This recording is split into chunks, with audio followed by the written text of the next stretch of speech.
We are continuing our journey in Exodus, but getting close to the end. A few more chapters left, and some of those chapters are pretty short and pretty easy. So we are making good progress, as they say. Before that, questions, comments, and or any concerns or things you want to yak about. Mr. Joe, what do you got? All the anti-Jewish thing, where does the root, is that the root goes back to Jerusalem? Where did it all, I mean, I understand now the guy that killed the two Jewish people. Yeah, that was over Gaza, yeah. Well, the simple answer, I guess, or the short answer, which I very seldom do, but really goes back to early Christianity. The first 50 years, let's say, not even that maybe, but the first generation. The first generation of Christianity, of course, many believers, Christian believers, came out of Judaism, or let's put it this way, a lot of Jews, a lot of people who accepted the Old Testament, a lot of them saw Jesus when they heard the message of the gospel. They saw Jesus as the fulfillment and became also Christians. So in the first decades after Pentecost, the church was half Jewish, half Christian. That is, many of the Jews, including some of the apostles, continued to be Jews. They continued to go to the temple up until the destruction of Jerusalem in 70 AD. They continued to practice, many of them continued to practice the Jewish dietary laws, Jewish clothing laws, and so on and so forth, the Sabbath laws. At the same time, they still accepted Christ as the Messiah and therefore could be labeled Christians. That continued, again, for the decades from the Ascension, let's date that at 33 AD, to 70 at least, maybe 60, 65. So the church was a mix of Jews and Gentiles, people who had Jewish backgrounds and people who had no Jewish background. Okay, Gentiles who they knew maybe a little bit of the Old Testament, but they just accepted the New Testament. They accepted the gospel as they heard it and became believers. All right. Two big things happened in the 60s AD. First, we have the persecution of Nero. The persecution of Nero took place in 64 AD. Up to that time, Nero really didn't care about the Christians one way or another, and Rome in general didn't care about the Christians. They saw the Christians as just a branch of Judaism. I think you know, most of you know, that Judaism had sects, branches, groups, the Essenes, the Pharisees, the Sadducees, and so on and so forth, okay? So Rome, the philosophers of Rome, the politicians of Rome, looked upon Christianity as just another Jewish sect, just another Jewish denomination, if you want, okay? And so they really didn't pay it much mind. You have to remember that way back when, the first emperor, Augustine, was very impressed with Judaism and therefore gave Jews a break. In other words, Judaism was the only religion that was allowed to be alongside Roman religion. Okay? Jews were not ordered, they were not commanded to burn incense to the emperor, for example. They could have their own religion. And that was the only That was the only exception in the entire history of the Roman Empire. Because Augustus was Octavian was very impressed by the moral code in the Old Testament, he liked Judaism. He didn't become a Jew or anything, but he liked Judaism, and so he cut them a lot of slack. Okay, all right. So the emperors, the politicians, the philosophers, whatever, they didn't much care to attack Judaism the first 60 years of the century. Therefore they didn't attack Christianity either. First 20, 30 years it was around. They just figured, well, these are Jews, who've just got a new angle. It's like the Pharisees have the angle, certain angle, Pharisees, Sadducees, whatever. Okay, all right. But when Rome burned, and many people blame Nero for starting the fire, I don't know that that can ever be proven, but it may have been. Rome needed a good cleaning. It was a mess by 64 AD. It was a hodgepodge. It was disorganized. It was full of garbage. It was full of ugly tenements, ghettos, and it needed a good redo. So, and Nero knew this, and Nero was in his first years as an emperor was a very good emperor, very civic-minded, did a lot of projects, helped the people of Rome a lot, did a lot of infrastructure deals. So he was a good emperor at first.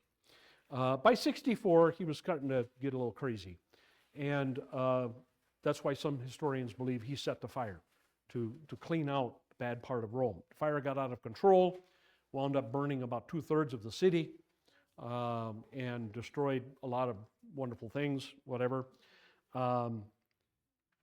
His advisors, we don't know who particularly, but his advisors suggested that he blame the Christians for this.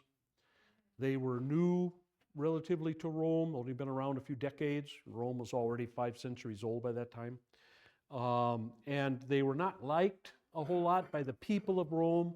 The regular people of Rome kind of looked down on the Christians because the Christians didn't want to participate in the worship of the Roman gods. They didn't want to participate. They criticized the Roman games, the gladiator games.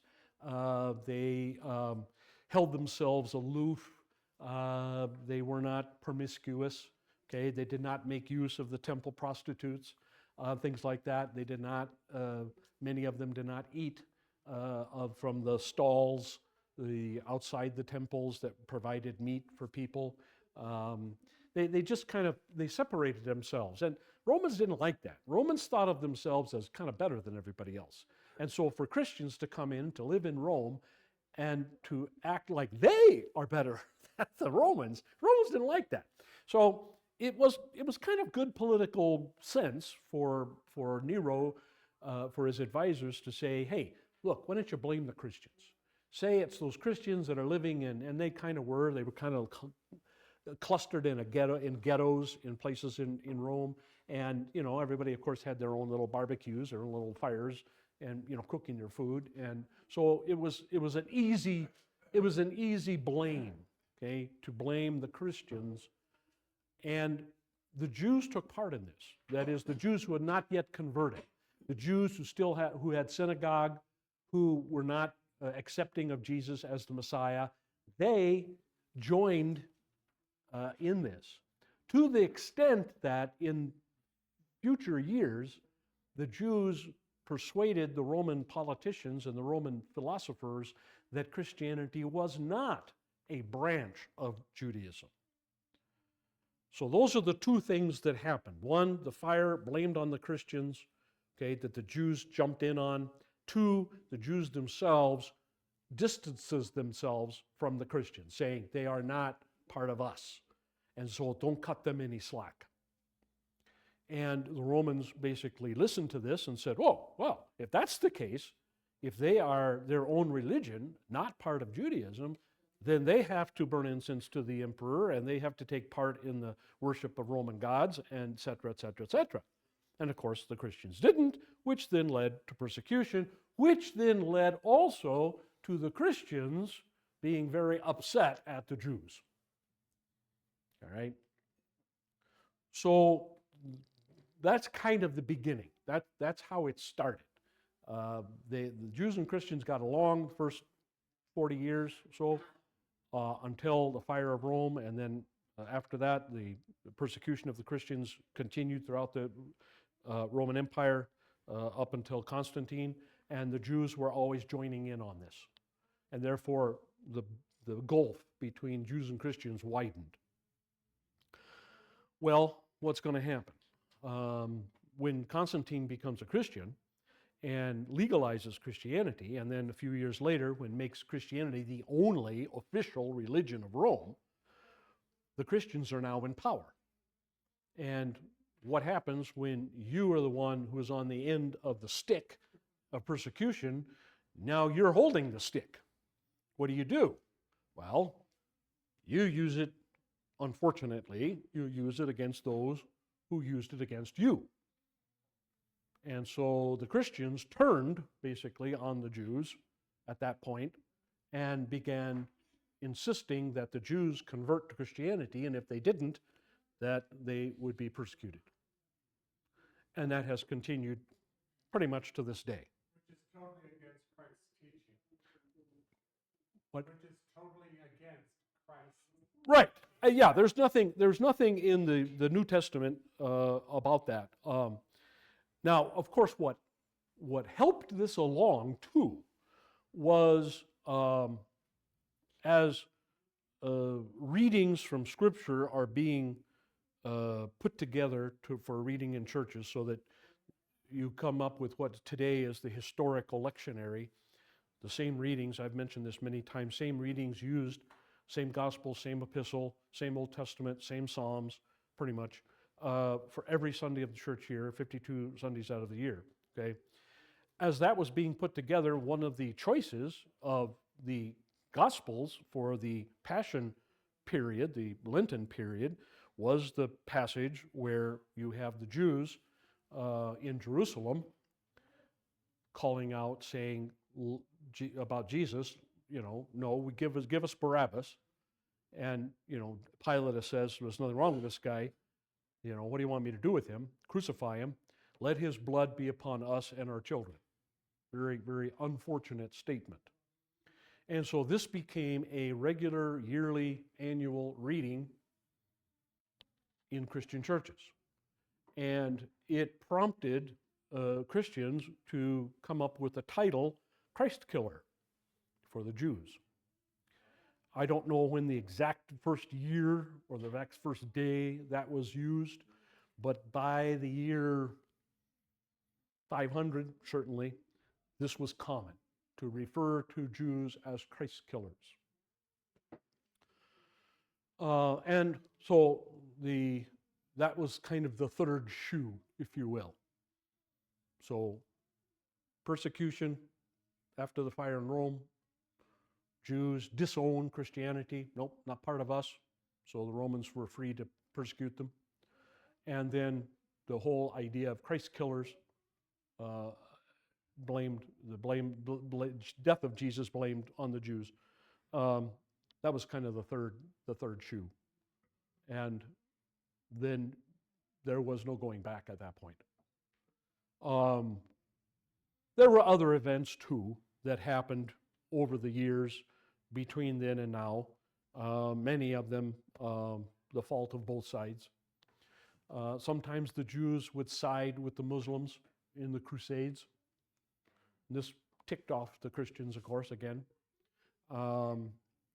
Jews also, I think I've mentioned this before, Jews also lent money to the Christians and charged interest.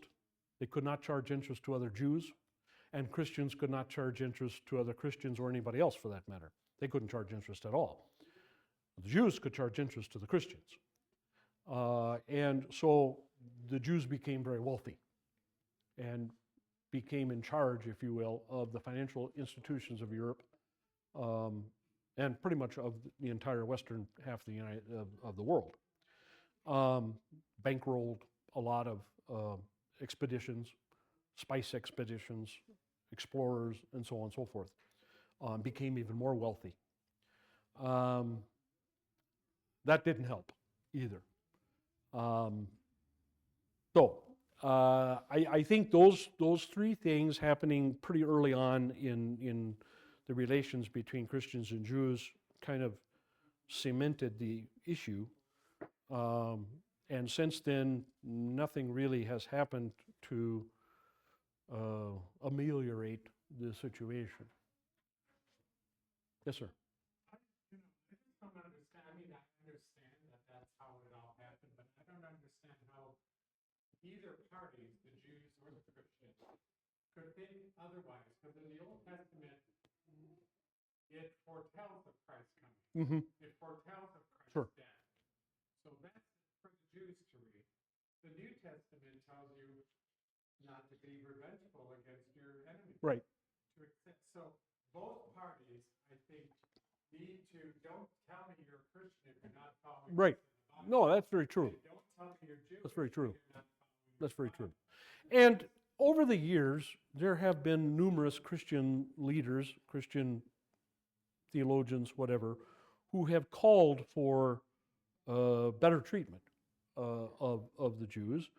I don't know, frankly, about the Jewish side, whether what their position was towards the Christians. The Jews have always maintained, those who did not accept Jesus as Messiah, they have always maintained their superiority in every way over everyone else on the planet. This also kind of causes a lot of resentment in various countries and various cultures. Nobody likes to be told that you're second rate. Nobody likes that. Whether it doesn't matter whether you're Spanish or French or Italian or Greek, you don't want to be told, well, you're second class, I'm first class. I'm a Jew, I'm better than you. I'm still God's chosen people, you're not. Nobody likes that.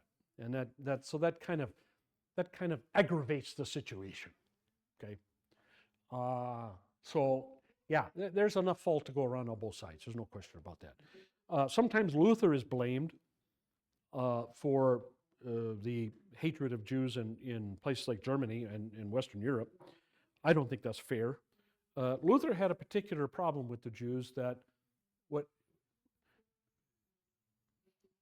and it needs to be, I think, explained a little bit. When Luther started his Reformation, one of the things he hoped, and well, let me go back a step. Understand, of course, the Roman presentation of the gospel was full of mistakes, was full of errors, was full of false doctrine. Okay, the Roman presentation of the gospel was bad, horrible. Okay, it really wasn't the gospel at all. It was work righteousness. So Luther believed by fixing that, and this is what everybody heard. Everybody. Okay, the Roman Church was the only church. And so if you heard anything about Christianity, you heard work righteousness. That's what you heard. Purgatory, indulgences, penance, the whole 9 yards. Okay, and including the Jews, that's what they heard, and they commented on this in their histories. You can find comments. The Jews are commenting on Roman Catholicism, on Roman religion, and finding great fault with it. Luther believed, early in the Reformation, he said, once the Jews hear the real gospel from us, from the Reformed, from the Lutherans, okay, they will come around. Okay? And Luther had many friends among the Jewish population. As a matter of fact, when he translated the Old Testament into German, he spent a lot of time in the Jewish quarter of various German cities. Especially when it comes down to talking about the sacrifices, for example. He would go to a Jewish butcher shop and he would ask, what's the German word for, heart and kidney or from the Hebrew, okay? What word should I use for that, okay, to the butchers? And things like that, and other things, tailors, their clothes, stuff we're going through here in Exodus, the embroidery and the tabernacle and all kinds of stuff. So he spent a good deal of time among the Jews and respected them for their knowledge of the Old Testament, respected them for their keeping the Hebrew language alive, and all that. And so he was very friendly to the Jews the first few years of the Reformation, and he presented the gospel to them. Okay? They, of course, for the most part, 99%, rejected his presentation of the gospel, just as they had rejected the Roman presentation of the gospel, which was understandable because it wasn't the gospel. Okay? He got very angry about this. Luther began to write to say, what is the matter with these people? I'm fixing, what the Romans did. I'm fixing it. I'm giving them the pure gospel, and they're rejecting it. What's going on? This is crazy. And of course, he knew his Old Testament very, very well, and he tried to prove to them many, many times, Jesus is the fulfillment of the Messiah prophecies in the Old Testament. And he preached this and preached this and preached this and preached this. And it didn't do any good. The Jews thoroughly rejected. And he got very angry. And as he got older, he began to see other problems. He saw the problems, the financial problems, the Jews charging great deal of interest to Christians and gleefully doing so. And he saw that the Jews were, in many cases, acting immorally towards Christians. The Jews had the same attitude to Christians that Muslims had. If you look in the Quran, or if you listen to most Muslim theologians, they will admit that their religion teaches them that they cannot lie to another Muslim, but they can lie to a Christian or a Jew. Okay? The Jews felt the same way. The Jews felt, well, we can't lie to each other, but we can lie to Christians. Okay? We can't harm each other, but we can harm Christians. Okay? In whatever way, financially, whatever. And so Luther got very jaded, very cynical, very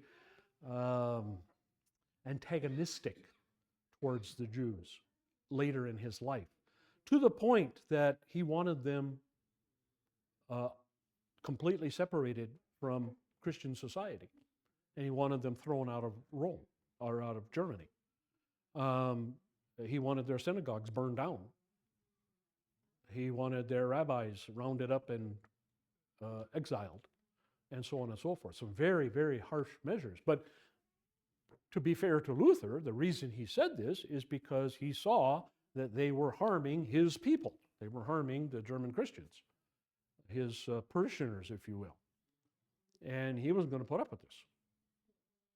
And so a lot of his diatribe, a lot of his criticism, a lot of his very harsh letters and writings against the Jews were because he saw them as very detrimental to his flock and wanted them gotten rid of.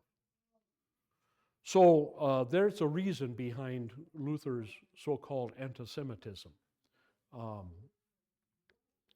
But in a nutshell, that's pretty much it. A lot of people took off after that. I don't think Hitler's anti-Semitism was to put at the feet of Luther. I think his anti-Semitism began when he was born. He was born half Jewish, and he hated his Jewish half. So I think that can't be blamed on Luther. But a lot of people will. A lot of people blame Luther for the anti-Semitism in Germany, and that's not fair. I don't think it's fair at all. It's not. I don't think it's historically accurate at all. But what you're seeing now is, again, one side or the other. How did the milkman put it in Fiddler on the Roof? If we all take an eye for an eye and a tooth for tooth, pretty soon everybody's blind and toothless. And I think that's basically what the situation now between Israel and Palestinians is. They're becoming both blind and toothless. It's not helping anybody. And I don't, frankly, see any end to the cycle at all, unless by some, I don't know, a miracle, if you want to use that word, the Israelis are able to completely exterminate the Hamas, which I don't think is possible. But if they do, that will end the cycle. But I don't think that's possible, frankly. You know. Where did the idea of the free Palestine? Does that go back? That goes all the way back to the Balfour Declaration. Balfour Declaration in 1920, whatever it was, by the League of Nations. Balfour Declaration said that at the end of the World War I, the Ottoman Empire fell. The Ottomans had controlled that part of the world. The Balfour Declaration basically said that Palestine should be divided up into two equal free states, one for the Jews, one for the current occupants, the Palestinians. That was the original proposal. Neither side liked that proposal, by the way. I mean, the rest of the world liked it. It was approved. Of course, the League of Nations died. The Balfour Declaration was not done again by the United Nations, but similar resolutions, I forget what the number is, but certain resolutions were passed in the United Nations, basically along the same lines. Two independent free states of equal size, equal population. That was the original idea. Okay, this was before World War II, of course, and the whole genocide and Holocaust and all that. So, and the Jews by themselves, they never accepted it. They didn't want to divide the land with the Palestinians, and the Palestinians never accepted it. Everybody else accepted it, pretty much, but they didn't accept it. And so when you impose a solution on a group of people where the group of people do not want it, do not agree with it, it's not going to work. Another good example would be Yugoslavia. Yugoslavia was put together by a committee after World War I, because it was part of Ottoman Empire, and they cobbled together the Serbs, Herzegovinians, forget what the other ones were, but anyway, they cobbled together all these people and put them in one country. They hated each other. And the only reason it was able to hold together was because of a dictator like Marshal Tito. Once Marshal Tito was dead, out came the knives, and you had nothing but civil war for the next 20 years. Same thing was done for Iraq. Iraq was cobbled together by the same committee after World War I. And they put the Kurds in, they split the Kurds in half, gave half to Turkey and half to Iraq, instead of having a Kurdish state of its own. And so on and so on. And Armenians did the same thing with the Armenians. And they threw some Serbians in there, or some Syrians in there, threw some Lebanese in there, threw a few of these in there and that, a little bit of this, a little bit of that, put it together, and said, oh, boom, add water, stir, we got a country. We'll call it Iraq. We created the problem. We created the problem in the Balkans, in Yugoslavia. We created the problem in Iraq. We created the problem. Well, not we. The British, I have to say, really, the British, Lloyd George, Winston Churchill, and other people, it was the British really that caused the problem. Just like they caused the problem in India. The reason that the Indians and the Pakistanis are at each other's throat is because the British decided to divide them according to religion rather than keep them as one country, and so caused a huge problem. And decided to divide one of their areas between the two, and neither one wanted it. Neither one wanted that. You see this throughout history. You saw the same thing happen after the Napoleonic Wars. The political leaders at the time, the victors, okay, divided Europe up as they saw fit, according to who they had to pay off or who had more power. And so Poland was gotten rid of, for example. Czechoslovakia was cobbled together, should never have been put together, but it was. Austria-Hungary was divided along strange lines. Romania, Ukraine, other places. And these were, you've got a bunch of politicians in a room with a map, and, big black markers. Let's put the border here. No, I want the border over here. No, I want the border over here. Well, I want the border over here. And none of the people who are actually living on the border have anything to say about it. Okay, all right. So yeah, this is a holdover. The Palestinian, the Gaza, the whole thing with them, and Lebanon too, southern Lebanon and Syria, and Jordan and all that, and the Palestinians and the Israelis is a throwback. It goes all the way back to the Ottoman Empire. Goes all the way back to World War I, and the solutions that have always been imposed on the people have never been accepted by the people. And when you have that as a situation, nobody's going to be happy. Nobody's going to be happy. It's kind of like Korea. Okay, Korea was one nation for all of its history, and then after World War II, the Russians decided, well, we want half the peninsula. We want to be control of half the peninsula. And so, to appease the Russians, the United States said, okay, fine. So they drew a line, whatever parallel that is, 56th or 65th or whatever, and said 38th, whatever, and said, okay, that Russia, you can control that half. It's like Germany, right? Germany, there was East Germany, remember? Remember there was East Germany and West Germany, okay? Same thing there, okay? Let's make the Russians happy. So we give the Russians a chunk of Germany to rule because they lost millions and millions of people in the war. Poor Russians. Oh, gee. Okay. Well, all you did was create a Russian puppet country from 1945 to 19 whatever it was, 90 whatever the wall came down, 95, 96, 97, whatever it was. I don't remember. But that's what you created and caused a lot of problems. And of course, a lot of people died. All right. So the politicians standing over maps in a smoky room somewhere cause a lot more problems in the world than most of us have any idea. And that's where a lot of this stuff comes from. That's where a lot of it comes from. Just really, and I guess if you want to be fair, the politicians thinking, well, this is the best way to go. Well, but it's compromise, and compromise almost never works. It almost never.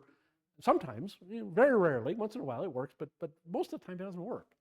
Especially when you're talking about peoples, you're talking about cultures, you're talking about languages, you're talking about religious differences. It's not going to work. You're not going to be able to divide a people by a imaginary line, okay? And make it work. 9 times out of 10, it's not going to work. You're going to have problems. Tony first, then Bruce. Yeah, my concern was, as you described Martin Luther and Hitler, sounds like they very much believe in the same thing. It sounds like Hitler, 1,400 years later, decided that he wanted to do the same things that Luther. Well, once I'm sure somebody pointed out to Hitler at some point Martin Luther's writings, and when Hitler found them or saw them, yes, he used them, sure. He used them to try to convince the Germans that this was a German thing to do. But looking into the past and bringing up the past, if you want to fight with someone, just go ahead and do that. True, very often. Yes, sir. Well, my point is you're talking about people forced together without their input. That's sort of like the United States, because none of us won California.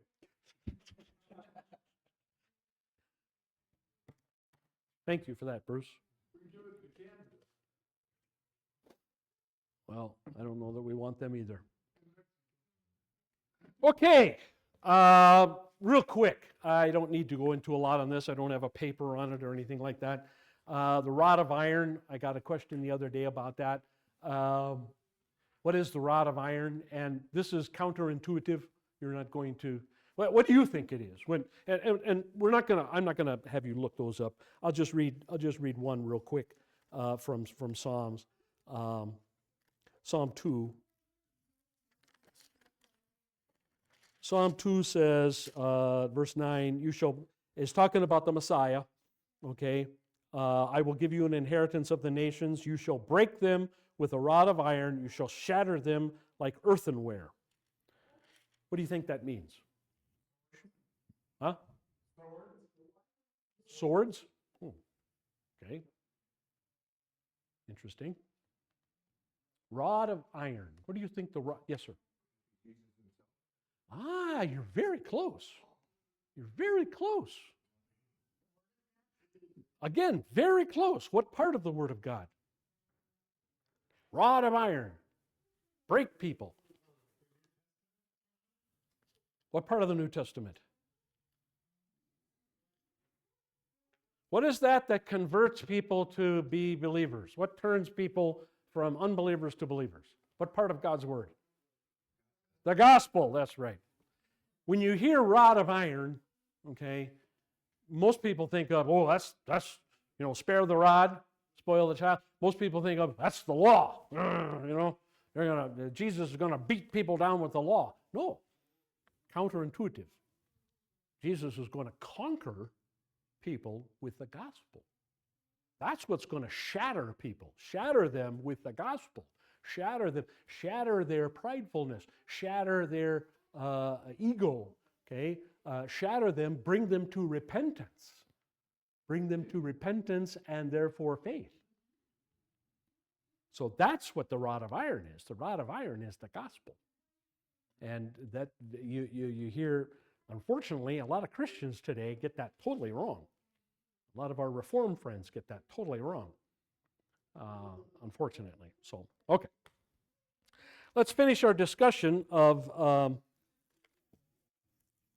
chapter 34 towards the end, towards the middle of the chapter there. And then we'll pick it up at verse 18. So on page 285, number 6, God uses the word play the harlot, that is prostitution, for the religion of those nations, that is the nations surrounding Jerusalem or surrounding Israel. The Hebrew literally says, when they prostitute themselves to their gods being the surrounding nation gods. The implication is that these people originally had a legal relationship to God also, but they broke the legal bond in order to enter into an illegal relationship with the powers of darkness through idol worship. Okay, so this is what God means when God uses terms like adultery in a spiritual sense. This is what he's talking about. He's talking about breaking away from a legitimate relationship into an illegitimate relationship. And then very often he uses prostitution as a picture of that. An often overlooked truth is that God had desired these people to be his also just as much as any people, but they had refused. There's a whole unfold drama behind these words. The other nations, God wanted them also. In his original intention was to have the Messiah come from any nation, okay? Just some descendant of Adam, right? Which could be anybody. That was his original intention. That's why he said to Eve, your descendant, your seed will break the head of Satan. Okay? He didn't predict at the time, at the fall of the sin and the first gospel promise, he didn't spell out then that it would be a family of Abraham or whatever.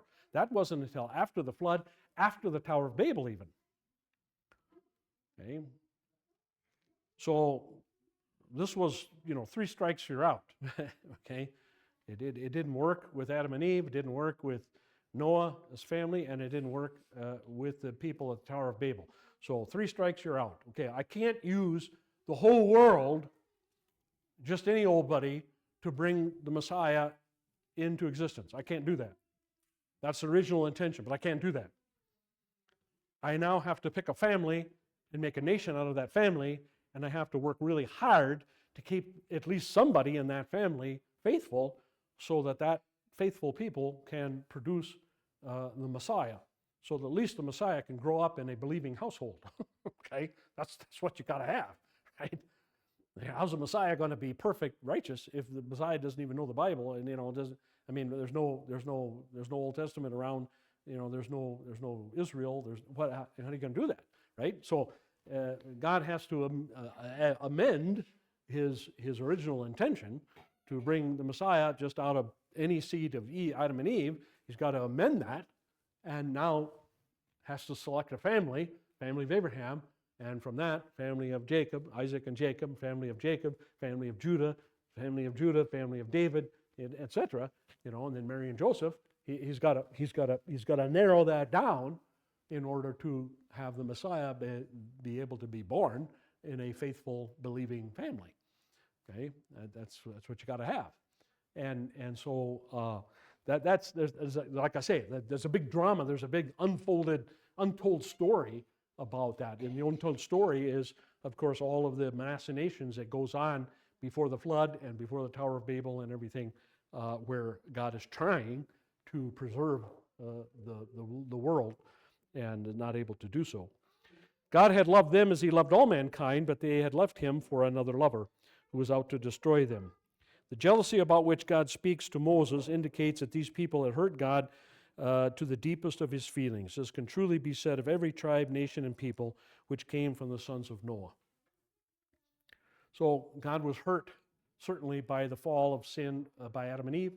God was hurt certainly by the corruption before the flood.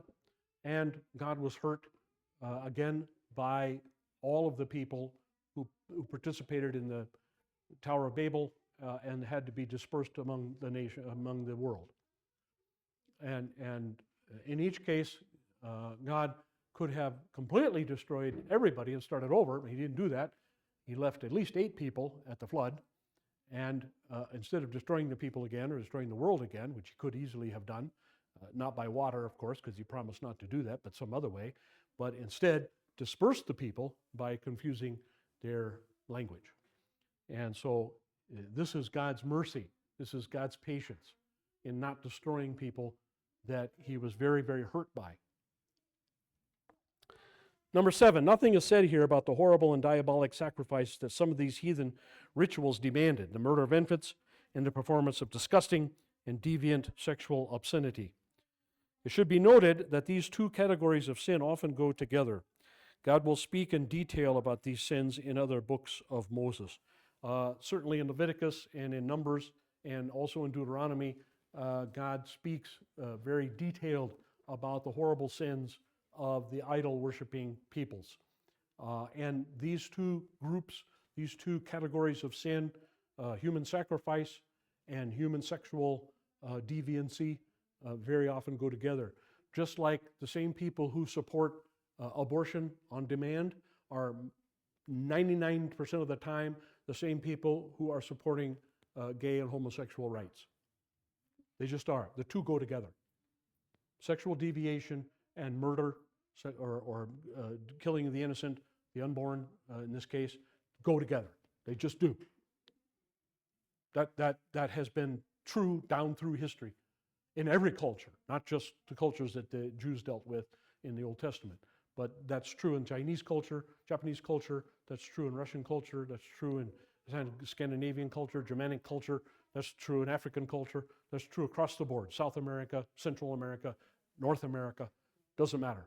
Those two things go together.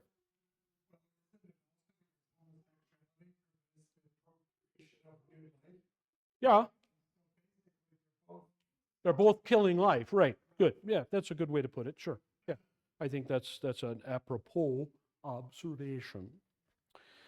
God ultimately sees all of humankind as his possession and wants all people to return to him. What significance does this have concerning evangelism? Yes, sir. Like with the Great Commission, go make disciples of all nations. That's right. Go make disciples of all nations. We do not have the right to pick and choose. We cannot say, well, we're not going to go to the Armenians, or we're not going to go to the Aztecs, or we're not going to go to the Japanese, or whatever. We're not going to do that. They don't count. Everybody counts. And evangelism is, of course, for everyone, all nations, and so on and so forth. All right. 4 different feasts. Let's see. Yeah, let's pick up reading there. Verse 18. We'll read down to down to 20 anyway. Before we start talking about the Sabbath again. Chapter 34. 18 to 20. You shall observe the feast of unleavened bread. For 7 days you are to eat unleavened bread as I commanded you at the appointed time of the month of Abib. For the month of Abib you came out of Egypt. That's the first month in their religious year.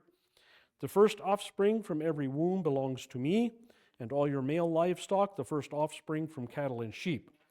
You shall redeem with a lamb the first offspring from a donkey, and if you do not redeem it, then you shall break its neck. You shall redeem all the firstborn in your sons. None shall appear before me empty-handed. This sounds pretty legalistic, but again, there's reason for these particular commands of God that have a lot to do with His working out their plan of salvation. The Feast of Unleavened Bread, of course, is the feast that happens right after Passover. Passover and unleavened bread, one after the other. Passover is 1 day, basically. Unleavened bread, the next 7 days. So 8 days altogether. So 7 days besides the Passover day. And you do that the first month of the year. And then it goes on to talk about the firstborn. Remember that the firstborn, the idea there is that because God killed the firstborn of Egypt, Israel owes its firstborn that were passed over to God. Okay? So all your firstborn are owed to God. You can do two things with them. As far as the animals are concerned, you can do two things. You can dedicate them to God with money, or you can dedicate them to God by giving them to the temple, which in some cases it was done. Or you can kill them so that you can't use them. Okay? With your children, same thing. You can dedicate your children to the temple, okay, which was done in some cases. Case of Hannah, for example, and Samuel. Or you can pay the money. Now, you can't kill them. God doesn't call for that. But if you're not going to dedicate them to God's service, then you're going to have to pay God back for them. You're going to have to pay a price for them. You have to redeem them. This all plays into the whole idea of redemption. This is to teach the Jews, to teach the Israelites about redemption. Okay, that one can redeem somebody for another. We don't use that term as much as we used to anymore. We used to use that term back when you had green stamps. Everybody read green stamps? Remember orange stamps, green stamps, brown stamps? There are all kinds of stamps, all right? And you would collect these things and then you would turn them in for a toaster or, whatever. Okay, we don't do that anymore, so it's hard to... I guess the only thing we redeem nowadays is our air miles, I suppose. We get miles for buying airplane trips, and after so long time we've saved up enough we can get a free trip or whatever. So we do redeem those. Okay, I guess there's other redeem type things too, but not as common as it used to be. In American history, the redemption idea was very prevalent in the very beginning of the Civil War, the war between states. When Lincoln instituted the draft, you could legally pay somebody to take your place. Okay? If you got notified by the government, you were drafted. Okay? And there were no deferments, there were no exemptions in those days. So if you were drafted, you're drafted. And you just had to show up. But if you got a notice from the government saying, okay, you're drafted, you should show up at the army, nearby post, whatever, you could, if you had the money, find somebody. You could go into the Irish neighborhood, for example, and find somebody and say, hey, O'Brien, come here. You're a strong, healthy guy. You look like you'll do well. I'm going to give you $100, and you take my place. You take my draft notice. Take my place, go down and present yourself and say, I'm here for Joe over here, or Frank Smith. I'm here for him. And they would say, oh, okay, all right. We don't care who it is, we just want a warm body. Right? This was after the first few battles. The draft was not instituted right away because the Union figured that the war would be over in a few months. So did the South. They both figured they'd. The South figured it'd be over in a few months because they said, "Well, we're better fighters than those guys. We're much scarier than those guys. We'll beat them up." And so they'll sue for peace in no time. The Union thought pretty much the same. And when they got their butts handed to them in the first few battles, they thought, "Whoa, this is not going to work." So that's when they instituted the draft. And so they just needed cannon fodder. Okay? Wars were still fought shoulder to shoulder, shooting 54 caliber steel balls at each other from half a football field away, 50 yards. Yeah. You can imagine getting hit with one of them things. My great-grandfather told me that the sound was deafening. And it wasn't the sound of the muskets going off. It was the sound of those 54 caliber, think about when you played marbles, steelies, okay? Ball bearings, think of a ball bearing that's about that big around, okay? Hurtling at you at so many feet per second, okay? The sound of those metal balls hitting flesh at those feet per second was deafening because it all hit at once. Thump, thump, thump, thump, thump, thump, thump, thump, thump, thump, thump, thump, thump. And yeah, it was anybody who, I have great respect for anybody who survived those things, because my great-grandfather survived the Battle of Shiloh. He was the only one out of 4 relatives that survived the battle, and it was very bloody, as you may know if you've read histories of it. And some of the fighting, some of the firing was less than 50 yards. Some of it was 20 yards. There was a place called Bloody Creek in Shiloh that was literally 20, 25 yards maybe. It was so close that you could tell by the buttons what unit you were fighting against from what state, because they were all state militias in those days, in the early years of the war. And my great-grandfather recorded the fact that his group, the group from Tennessee, was fighting a group from Wisconsin. And they knew that because they saw the Wisconsin eagle on the button of the uniforms of the people across the creek. It was 20 yards, less than 20 yards.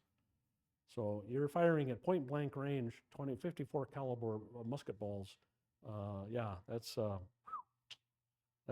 stuff. Question? No, just a statement. If anybody ever goes to southern Pennsylvania, they need to go to the Civil War monuments down there. And you can actually drive through Bloody Creek, and you can rent headphones, and they'll tell you. Oh, sure, yeah. It said that creek ran red with blood. That was Antietam, Oh, I don't think it's Maryland, yeah. It was just so heartbreaking. Yeah, yeah. And it had the sound of the cannons, and you can look up on the ridge and there's cannons sitting there. It is such a great experience, and it gives you a newfound Understanding, yeah. understanding and respect for what happened during that period. Yeah, Shiloh's down in Mississippi. If you ever get down by Jackson, Mississippi, in that area, you can go. You go up. Shiloh is right on the border between Mississippi and Tennessee, and Shiloh Church House, and it's pretty. They have the same thing there. They have the same thing at Antietam. They have the same thing at Gettysburg. You can go and do that, and yeah, it's pretty amazing. So anyway, redeemed. That's where redeemed. That's where the American experience of redemption is being. You can redeem somebody. Somebody can be redeemed for their draft into the service.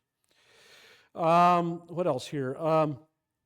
Okay, like I said, this is the beginning of their year. The Jews, remember, had a secular year, or a regnal or a royal year, and they had a spiritual year or a religious year, and they did not line up. The first of the regnal year was different than the first of the religious year, all right? So this is the religious year, okay? And then belongs to me, right? Okay, from cattle and sheep you redeem, right? Like I say, break its neck and so on and so forth. Let's go to the notes for a few minutes here. 286, top of the page. We doing okay? Another strange thing in this context seems to be the mention of 4 different feasts. The Feast of Unleavened Bread, the Feast of the Weeks, Pentecost, the Feast of First Fruits, and a reminder of the Sabbath, and the Passover feast is also mentioned in passing. A closer look reveals the purpose of these reminders. The best way to say no to the devil is to say yes to God. This is done in observing these celebrations. So, remember what the context is. God is saying, don't be mixed up with these idol-worshiping people. Don't be mixed up. Don't get yourself all involved with the worldly, ungodly people around you. Well, how are you going to do that? Well, by concentrating on being involved with me. Okay? That's the best way to do that. Okay? People ask me, Pastor, how can I stop this temptation from coming? Okay? This thought from coming. Whether it's a temptation or something else, whether it's just a bad thought. How do I do that? I say, well, you fill your mind with good thoughts. How do you do that? You read the Bible. You pray. You meditate. Okay? You read religious literature, good stuff, okay? Articles, doctrine, theology, whatever, okay? If you fill your mind with good stuff, that helps. Doesn't work 100%, but it helps keep the bad stuff out of your mind. You know, idle hands are the devil's workshop. Okay, so you keep your hands busy doing productive, good things. They're not going to be doing satanic things, evil things, wicked things. Okay? That is just a very, very good, simple rule of faith and life. Okay? If you want to stop evil, if you want to stop sin, if you want to stop wickedness, if you want to stop bad things, you fill yourself with good things. It's really simple. And so that's what God is saying here. If I want you to stay away from all of those evil nations and those heathen nations. And one way to do that is to focus and concentrate on all these feasts and festivals I give you to occupy yourself and occupy your mind in a good way. In other words, God tells his people to keep the memory of their salvation fresh. Nothing is more motivating in our fellowship with the Lord than the memory of what life used to be before salvation. Okay? So think of how much better off you are spiritually, emotionally, mentally, however you want to put it, than you were back before you were saved, if you have that kind of memory. Now, of course, many of us baptized as infants and in the church our whole lives, and so we probably never have much of that. But I'm sure you can come up with your own way to do that. True, we cannot pinpoint exactly the time and place of our conversion, but all believers are surely able to identify some turning point that allows us to compare after with before. We never want to be people who get bogged down in some kind of stale piety that loses its effect on our daily life. Okay? Even believers born, raised in the church, baptized early, Sunday school their whole life, church every Sunday, whatever, even many of them, myself included, have a point in their life or a period in their life or a day in their life or a year or a month or 6 months or whatever where they're, let's say, estranged a bit from their God, estranged a bit from their religion, or just not practicing it very much, or just not praying very much, or just not being really involved very much, and whatever problems in your life happened at that particular time. So you've got a way to look at before and after. You've got a way to judge, okay, times with God and times without God. All right, so everybody can do that, and that's basically what God's telling the Jews here. Remember how bad you had it morally and spiritually back in Egypt, okay? And that's what the people around you are representing, okay? So you need to get away from that. Without the reminder of the Passover, there would not be a week-long celebration of feeding on bread without yeast, representing a life without the pollution of sin. The Feast of Unleavened Bread does not tell us that we attain sinless perfection, but it shows us what to feed on in our fellowship with the Lord, His perfect Word. So no, we cannot be perfect. We're not going to be sinless, but we feed on the bread of life. What's the bread of life? Well, it's the gospel and word and sacrament. How do we feed on the bread of life? We read the Word, okay? And that includes the law too, but we read the Word and we participate in the sacraments, and of course that you do, and most of it, in the church. Okay, and so you keep your connection with the church. This is why the book of Hebrews tells us, do not give up meeting together in worship. Do not give that up. Do not skip that. Okay, that is an important thing to do. That helps in keeping your mind focused on your relationship with God. Number 11, there's also a logical link between the Passover and the consecration of all the firstborn animals. God reminds Israel that they are His firstborn son of all the nations of the world. God says through Jeremiah, I am Israel's father, and Ephraim is my firstborn son. Ephraim there is a metonymy speaking for all of Israel. The proof of their status in this world is the fact that they were redeemed by the blood of the Lamb. That is the defining moment, okay? When they put the blood of the Lamb on their doorposts, this was the defining moment that made them Jews. This is what made them children of Israel. This is what separated them from everybody else in Egypt. This was the defining moment of their relationship with God. Number 12, there is also a strong link between Passover and the Pentecost. The Passover was followed by the celebration of the first fruits. These two feasts speak of a new creation which is founded on the resurrection of Jesus Christ from the dead.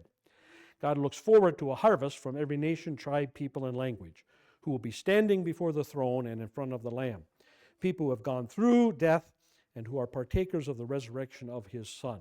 So first fruits is always a representation of the believers that come out of the representation or the presentation of the gospel, the life of Christ in them. That's what's going on. The celebration of these feasts of redemption and life will be an excellent protection against the imitations of the enemy offers in his celebrations of corruption, degradation, and death. Celebrating God's feasts will help us make us immune to the propaganda of the devil. So once again, fill yourself with church, fill yourself with the Bible, fill yourself with the means of grace in any way and every way you can, and this will stave off both temptation and Satan. Number 14, the Lord instructs Moses that these 3 times a year, all males of the nation are to appear before him. Oh, that's the next section. Okay, so let's finish off that section. So verse 21 and following. You shall work 6 days, but on the 7th day you shall rest, even during the plowing time, and harvest you shall rest. Notice that God does not make an exception. God does not make an exception even when the crop needs to be taken in. Notice that. What is that telling us? That's right. He'll take care of it. So take the day off. Don't bring in your grain. Don't worry about the fact that it may hail and destroy the crop. Now, it may still do that. God may decide to take that crop from you for His own reasons. But you know that will be good for you, whether you like it or not. So go ahead and take the day off. If it hails, it hails. If it doesn't, it doesn't. If it doesn't, well, you just pick up on the harvest where you left off. I can remember the constant battle between my father and the next door neighbor who happened to be our pastor. And he would come over sometimes on a weekday. We had midweek services on Wednesdays, and Dad would miss those sometimes because he was out farming, or he would miss Sunday service on Sunday once in a while. And old Clark Sievert would come across, after church, whatever, he would come over to the house, and there my dad be in his khakis and just back off the farm, mud all over his boots. And Clark would stand there, and they were both very big men, 6'4", large guys. I remember them standing in the kitchen, and Clark would say, "Where were you?" And my dad say, "The trees don't stop growing just because it's Sunday." And Clark would say, "So what?" And off they'd go. And many a night I can see the two of them sitting in the living room with a bottle of port between them, smoking cigarettes and drinking port, or sometimes beer, or sometimes coffee, and having theological debates. And my dad then at the end would always say, "Well, I got to church anyway. I got church from you." And Sievert just kept falling into the trap every time. He never, yeah. But anyway, yeah, it is true. It is true. If we do trust God, then we're going to trust God, you know. And I used to say this to the farmers, and you know, I used to say, you can get the milking done by 7. You can still be here for Bible class at 8 or 8:30 or 9. You know, I think Bible class was at 9 in those days in my first congregation. And you know, they would say, "Oh, I don't know if I can make it. I don't know, man. You won't want me in here in my stinking boots." And I go, "I'll go take a shower, and I got to do this, and I got to do that." I said, "No, you know, whatever." Or I said, "The cows can wait a couple hours." No, they can't. No, they can't. Well, you know, maybe they can. Maybe God will make them wait. You know, I think that's a true statement. It's a true statement, no matter how you cut it. You know, it's not a law, so no, it's not a law. Don't get me wrong. I'm not making a law here, but it is still true. If we trust God, then we're going to put Him and His Word first. Going on. You shall celebrate the Feast of Weeks, the first fruits, wheat harvest, Feast of Ingathering, and the turn of the year. 3 times a year all your males are to appear before the Lord God, the God of Israel. For I will drive out nations before you and enlarge your borders, and no man shall covet your land when you go up 3 times a year to appear before the... There again, take the time off. It's going to take a while, all right? It's going to take a while. If you're going to go 3 times a year, if you're going to go and you're up here in the tribe of Dan, all right? And you're going to go all the way down here to Jerusalem, all right? So 100 miles. 100 miles. And if you make 10 miles a day, that's really hoofing it. Cavalry made it maybe 15 miles a day, all right? Take all day to get from Fort Huachuca to Tombstone. Yeah, take all day. The cavalry. So if something was going on in Tombstone, you know, they had problems there, they had bandits, you know, whatever, and they sent a rider, or they had a heliograph, you know, the sun thing, right, the heliograph, and they sent a message to Fort Huachuca saying, "Help, help, help, you know, the Apaches are attacking," or whatever. You better have your powder ready, because it's going to take all day for them to get there. Okay? So imagine, you know, what God says, 3 times a year, okay, 15 miles a day, maybe 10 miles a day more likely. That's at least a week, maybe more, probably more, maybe 8 days, one way from the very top of Israel. Okay, not that long from down at the bottom, or maybe by the shore, maybe only 1 day or 2 days. But imagine if you're up there in the tribe of Dan, right? You're going to take 10 days, 20 days altogether. 7 or 8 days down there, a couple days for the festival, 7 or 8 days back. Okay? You're going to be gone for a good part of a month. And what does God say? Nobody's going to take over your land. Don't worry about it. Nobody's going to, you know, you're not going to have squatters in your house when you get back. Okay? You're not going to have, you know, all your animals are not going to be all stolen, right? Your fences aren't going to be all broken. Your grapes aren't going to be all eaten. You know, your wheat isn't going to be all stolen. Don't worry about it. Trust God. Go ahead and do what He tells you to do, and He will see to it that everything's okay. And even if it's not okay, even that's supposed to be for your good. So don't worry about it. Okay? This is what I keep saying about this business of America being a Christian nation. If America was a Christian nation, we wouldn't worry quite so much about, you know, we wouldn't have this constant Pearl Harbor complex that we've had since 1941. We have this Pearl Harbor complex, okay? And even though the Bible is very clear, do not trust in chariots, do not trust in spears and bows, do not trust in generals and armies, do not trust in cavalry and princes, do not, even though the Bible is very clear of that, we still do. Our money is a big fat liar. We do not trust in God. We do not. We trust in our tanks, and we trust in our bombers, and we trust in our ICBMs, and our Trident missiles, and our submarines, and our jets, and that's what we trust in. We really do. Let's admit it. We should really admit it. And stop this nonsense that, oh yeah, in God we trust. No, we don't. We don't trust in God at all. And that's the fact check, right? I mean, really, we need to be really honest about that. Okay, we need to be really honest about that. Going on. You shall not offer the blood of my sacrifice with leavened bread. Again, that's a symbol. Leavened bread is a symbol of sinful stuff. Nor is the sacrifice of the feast of Passover to be left over until morning. Don't leave it over till morning. In other words, again, trust me, I'm going to give you another meal. You don't have to treat Passover lamb as, lamb stew the next day. Okay? You don't need to do that. Don't worry about it. It's not like it's the last meal you're ever going to get. You're going to have another meal. So go ahead, if you've got lamb left over, burn it up. I would rather you do that because that shows your trust in me. Huh? So that's what that's all about. You shall bring the very first of your first fruits in your soil to the house of the Lord your God. And then he throws this other little comment in here, which is kind of weird. We'll talk about it.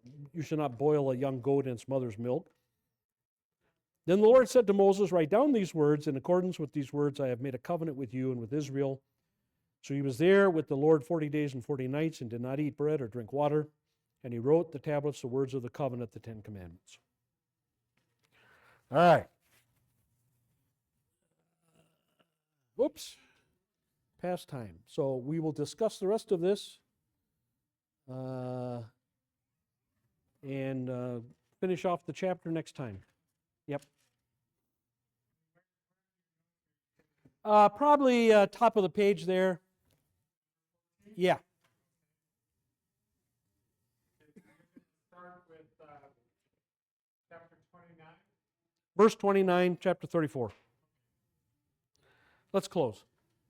May the grace of our Lord and Savior Jesus Christ, the love of God the Father, and the fellowship of the Holy Spirit be and abide with us all. Amen. Thank you.